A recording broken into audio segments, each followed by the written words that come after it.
Haste. Haste. What does that mean? It means hurry up. Hurry up. Haste. Haste. To do what? To bring him Laud.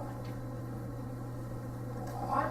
We don't really use that word much anymore, but we kind of all know what it means. All glory, laud, and honor. It means acclamation. It means to share wonderment and praise. Haste, haste, to bring him.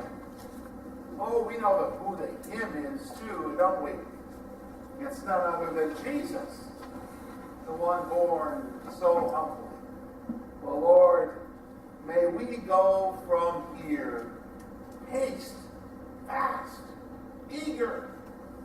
Oh, not just on Christmas, but for every day that you give us, and let us give you Laud. For, Lord, this is your day. This is your birthday. Indeed, we are the ones you came for. If anyone has reason to go, hurry. Tell the story. It's each one of us. Amen.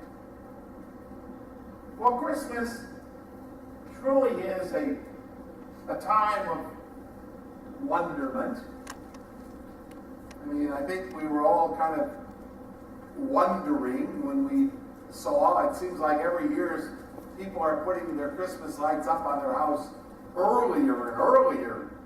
I mean, it used to be, after Thanksgiving. Well, this year I saw people had their lights up kind of early in November. Like, okay, that's a little bit much.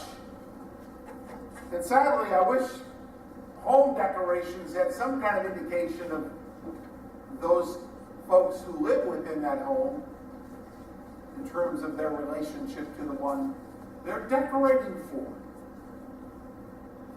Isn't that always kind of the mystery? I mean, you see in these days we have more opportunity with social media and with all kinds of reports and expressions. We can see, you literally go driving and see some beautiful, beautiful Christmas lights. But this haste to bring him Laud is not talking about how well you decorated your tree or how well you decorated your house or how well you, in a sense, got all the things that you wanted to have done on Christmas Eve. Probably many of you were saying, no, I got so far and it's just like, this is all there's going to be. And there's nothing so wrong with that either. Especially when you understand the story we're celebrating. There were no Christmas lights.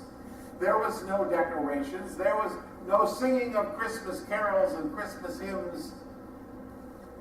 Oh, we did have some singing, as we had the angels as they descended upon those shepherds.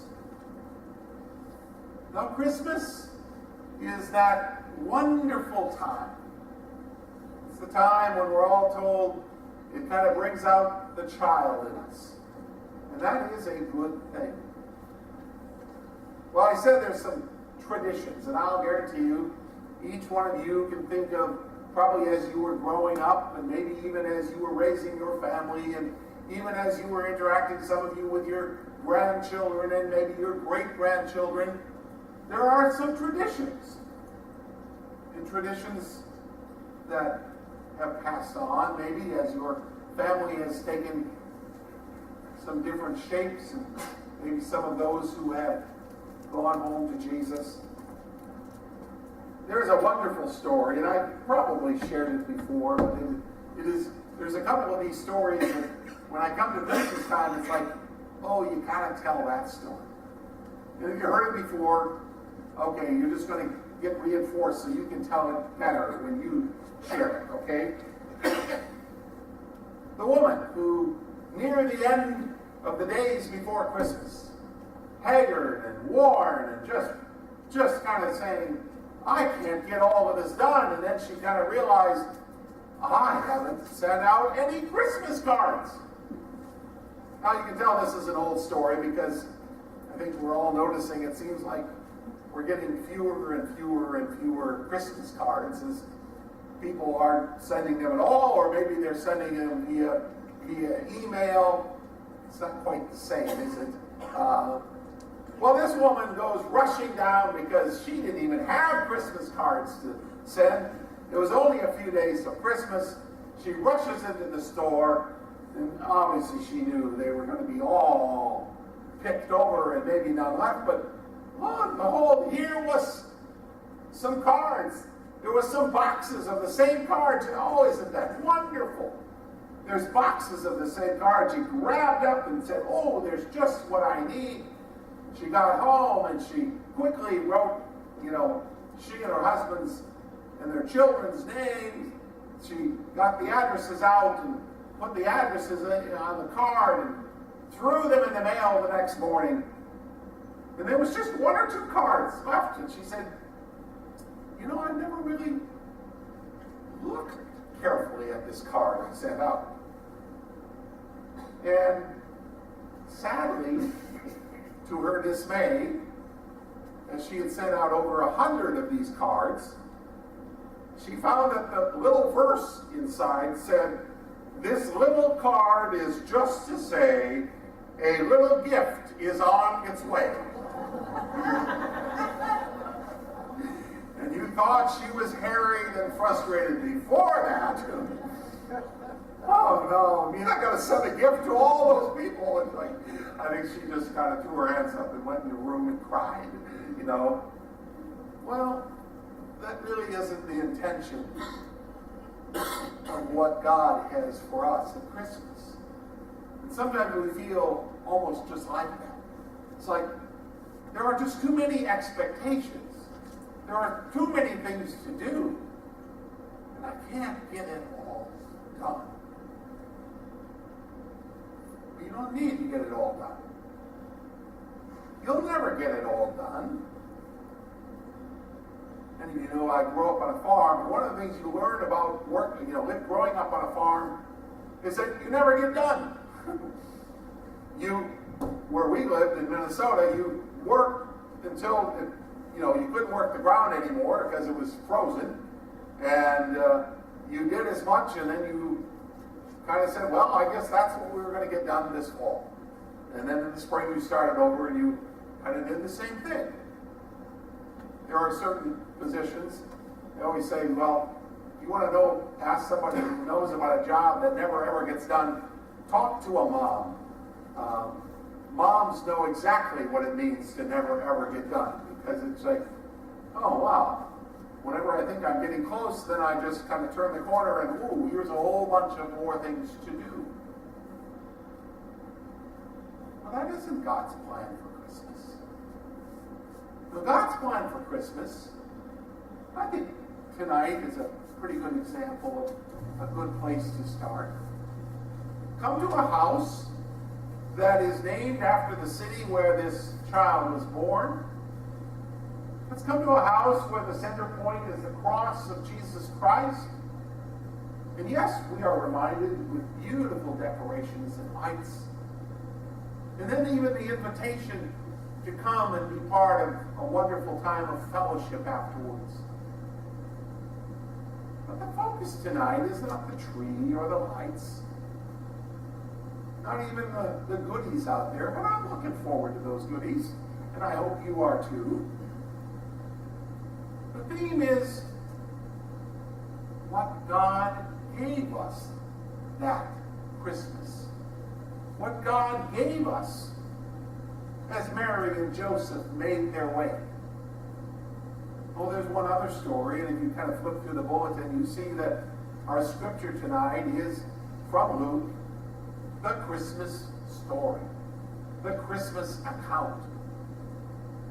And I don't think you can ever get tired of reading that account from Luke. It tells us what God literally put all together. It tells us what God put in place so that we could live eternally with him in heaven. Many times John 3:16 is spoken on Christmas.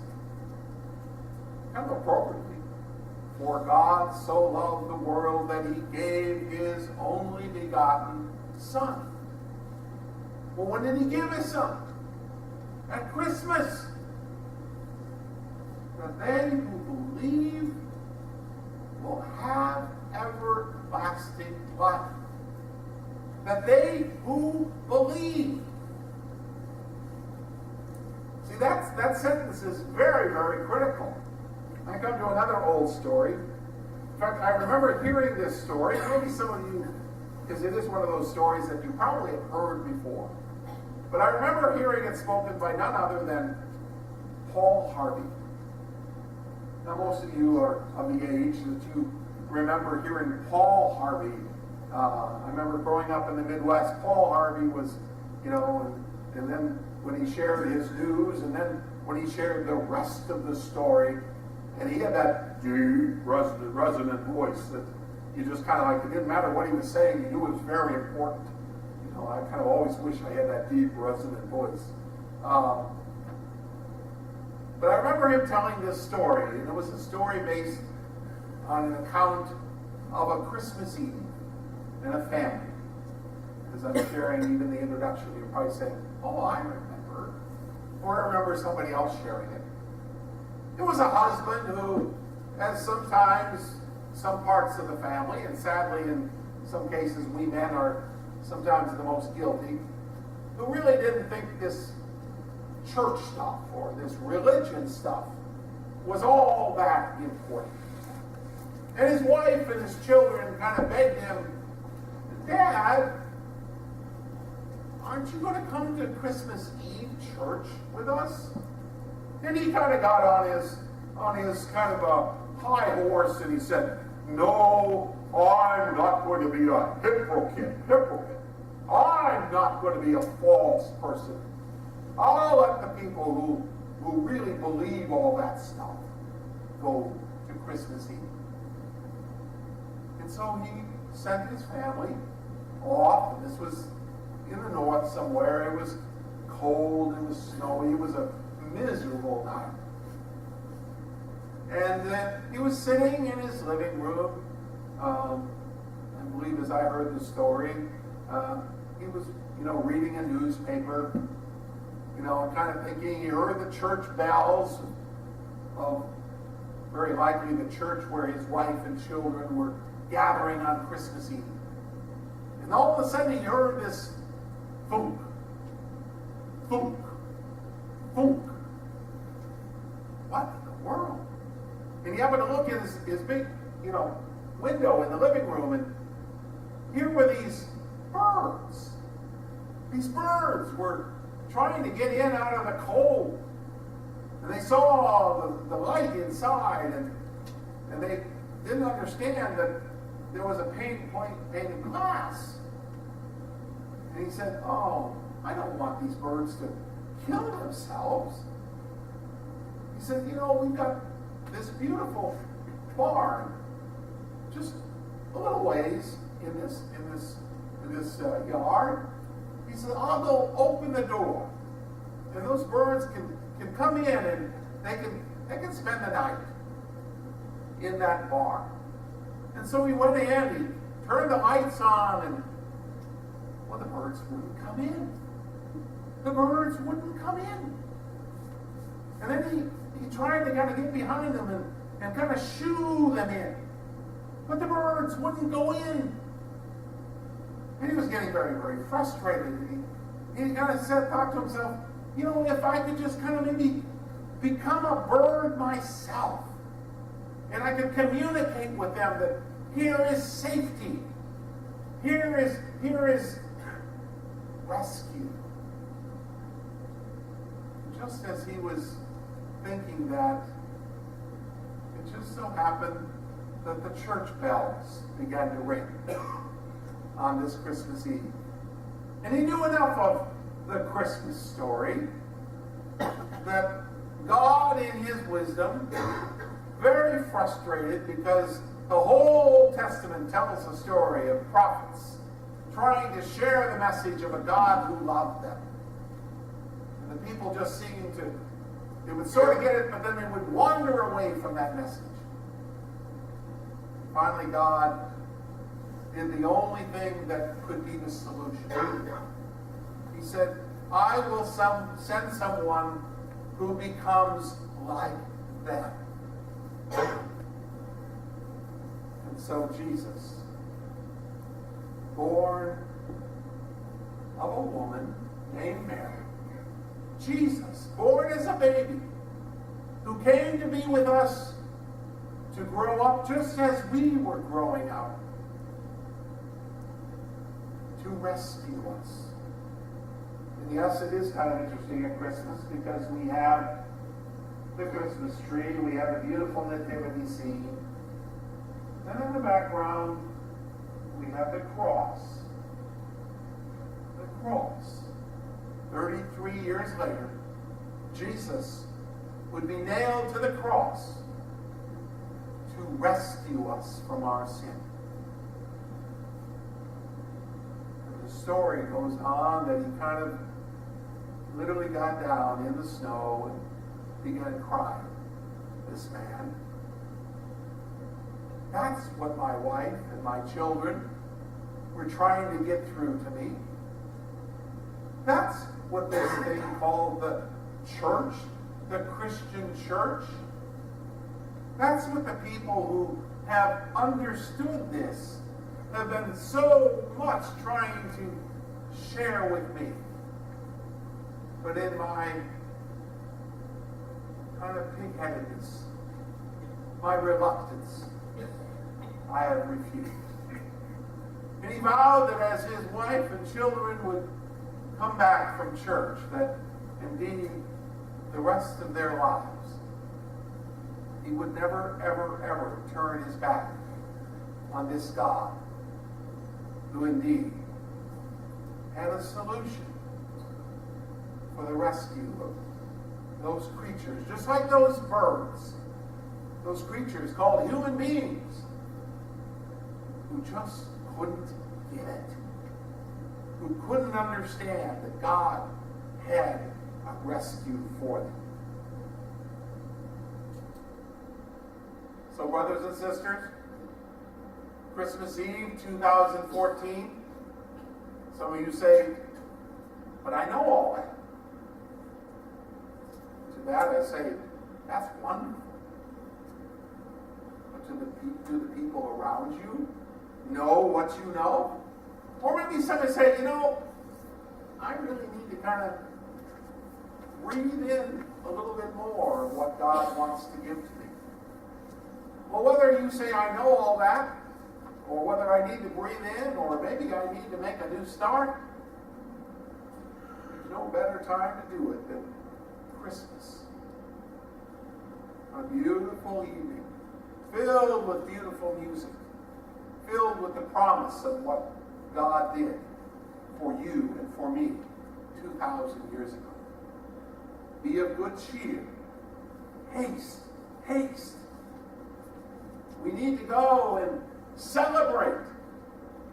And that means we don't keep it to ourselves. We tell everyone around us that Jesus Christ is born, not just for us. He's born for us so that we can share that with them. And all God's people said, Amen. And all God's people said, Amen.